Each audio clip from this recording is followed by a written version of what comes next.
Hey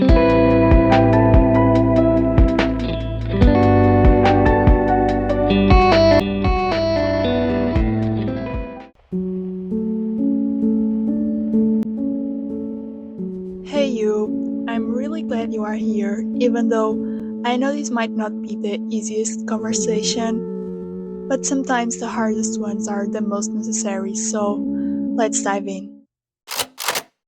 Today I'm talking about something that's been sitting with me for a while now, something uncomfortable but real. Girlhood, grief, rage, the kind of storm we like to pretend isn't coming, but it is. It's messy, it's painful, and honestly, it's too real. Last week, I watched Adolescence on Netflix. You've probably heard about it. It's been buzzing everywhere. And I have to be honest, it shook me. Not just because it's a powerful drama with incredible performances, but because it felt like they pull it straight from our lives, from the world we are living in, and that's the scariest part.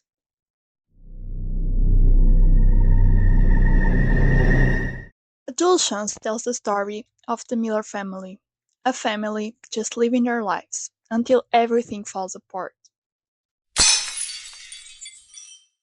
Their 13-year-old son, Jamie, gets arrested for killing his classmate, Katie. Sounds like a plot ripped from the headlines, right? But this felt different. It felt too close.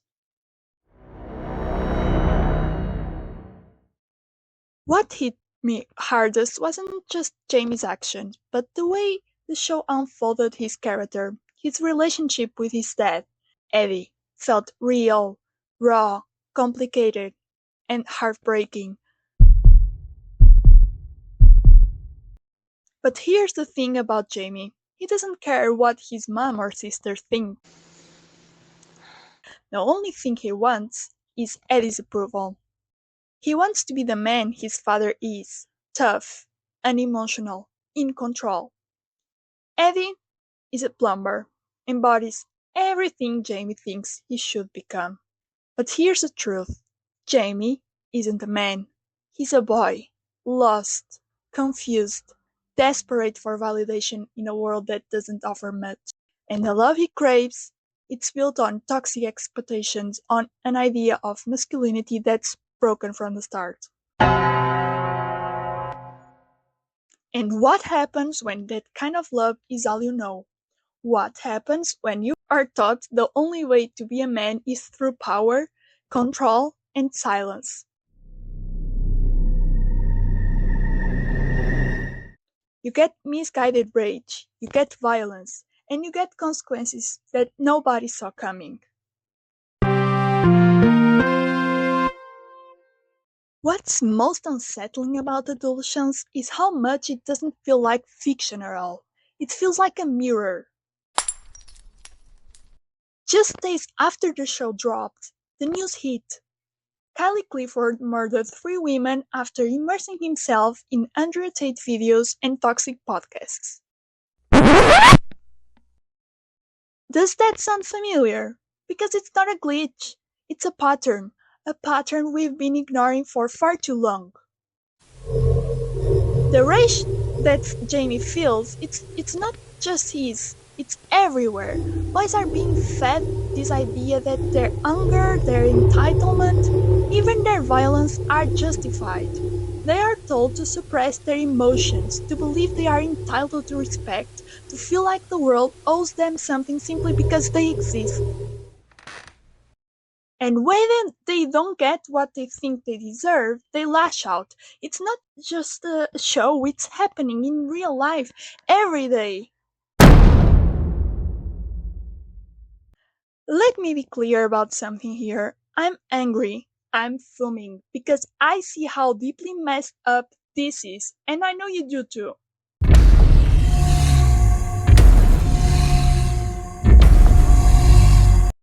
We are living in a world where men feel entitled to women's bodies, where violence gets excused with tired phrases like he couldn't help it. And then there's the case of a man who raped a sheep. A sheep! An excuse that followed, he couldn't help it. Now let's break that down. This wasn't some isolated freak incident. This wasn't just an outlier. This case was actually presented in a court as a defense that somehow this man couldn't control himself. But here's what's terrifying about that. This wasn't just about an individual losing control. It was an act of entitlement, a man committing an act of violence, and the justification then he couldn't help it because men can't be expected to control themselves. When we hear these kind of excuses, we are not just talking about one messed up situation. We are looking at a culture, a system that teaches men that their feelings, their anger, their desires are justified, that somehow their entitlement is understandable. And let's be clear here, this isn't just about the ship, it's about the larger issue of toxic masculinity. Men raised to believe that their frustrations, their desires, that they are entitled to do whatever they want, whenever they want, that they deserve to take what's not theirs, and when they don't get it, their rage is validated. This isn't just a criminal issue, it's a social issue, a cycle of entitlement, anger, and violence that keeps repeating itself because it's allowed to. And when we hear excuses like, he couldn't help it, we are feeding that cycle. We are giving permission to this behavior. So, I'm asking you, are we really going to keep making excuses for this? Are we going to keep telling boys that girls are there for their pleasure, that girls should expect a harassment if they wear the wrong thing, or that rejection somehow justifies violence? I'm done. Done with girls being told to shrink themselves to stay safe. Done with the narrative that if a girl speaks up, she's too much, too loud, too emotional. We are drowning in excuses. We are drowning in silence, and it's killing us.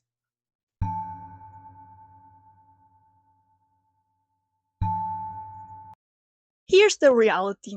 Adolescence isn't just a fictional story. It's a reflection of a deeper truth. When one act of violence happens, it doesn't just devastate one person. It sends ripple through entire communities, through families, through lives we might even realize are connected.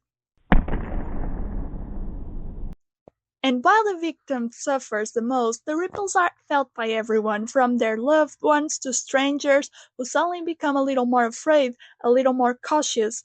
The sense of safety we all take for granted begins to fracture, the air grows heavier. This isn't just about one tragic incident, it's about a pattern, as I said, a pattern of unchecked anger, of entitlement, of toxic masculinity that breeds violence. It's about the stories we let go unchallenged, the silence that allows them to grow, and the silence isn't just the absence of sound, it's the absence of action. Because when we don't speak out, when we look the other way, we make room for the cycle to repeat. And let me tell you, that cycle is relentless. It's in the boys who are taught to suppress their emotions, who feel like they have to be tough no matter what. It's in the girls who are told to shrink themselves to stay safe. And it's in every person who's been quietly complicit by staying silent, pretending that it's someone else's problem.